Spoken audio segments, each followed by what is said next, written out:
Bonjour, je suis ravie de vous retrouver pour ce dernier JT Intelli TV de l'année. Au sommaire de cette édition, quelques mots sur Thunderbird 3, le zoom de l'April sur l'Acta, la stratégie d'Intel par rapport à l'open source et un focus sur la maison d'édition In Libro Veritas. Enfin, nous terminerons comme d'habitude par votre agenda du libre.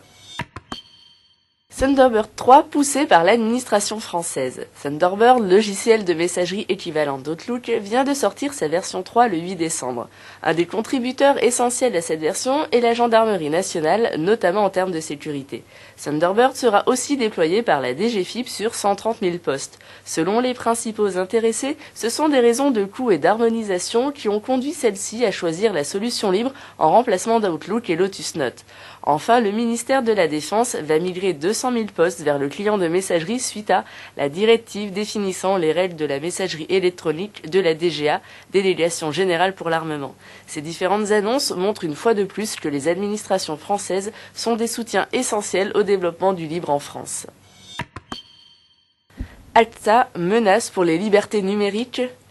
À l'initiative du collectif La Quadrature du Net, une coalition mondiale d'organisations non gouvernementales, d'associations de consommateurs et de fournisseurs de services en ligne, publie une lettre ouverte adressée aux institutions européennes concernant l'accord commercial relatif à la contrefaçon ACTA, actuellement en négociation.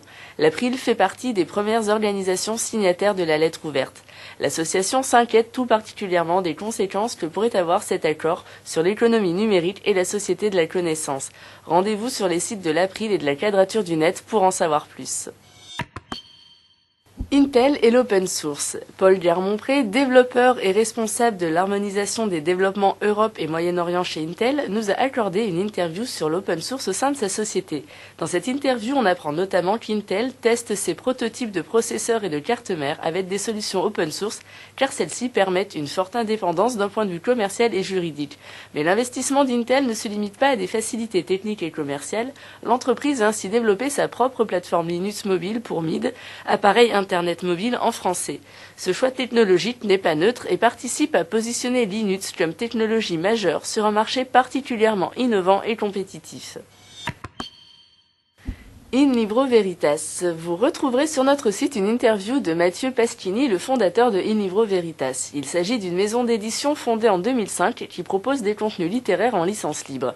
En quelques chiffres, In Libro Veritas, c'est 15 000 ouvrages, 200 000 lecteurs par semaine, 1,7 million de pages. Le modèle économique de la structure est basé sur l'achat de livres en support papier, mais l'ensemble des œuvres peuvent être lues et téléchargées gratuitement. Le site vous propose ainsi de télécharger gratuitement des livres, d'acheter le format papier, mais aussi de faire vous-même votre livre avec différents contenus, une bonne idée de cadeau pour Noël. Richard Stallman aux éditions Erol. En avant-première de la sortie du livre Richard Stallman et la révolution des logiciels libres, disponible en librairie le 21 janvier 2010, les éditions Erol annoncent une conférence publique avec Richard Stallman le mardi 12 janvier prochain. Elle aura lieu à l'amphithéâtre Erol à Paris. Intelli TV vous diffusera les contenus vidéo de cette journée. Voilà, ce JT est terminé, je vous remercie de l'avoir suivi, je vous souhaite de bonnes fêtes de fin d'année et rendez-vous l'année prochaine sur Intelli TV.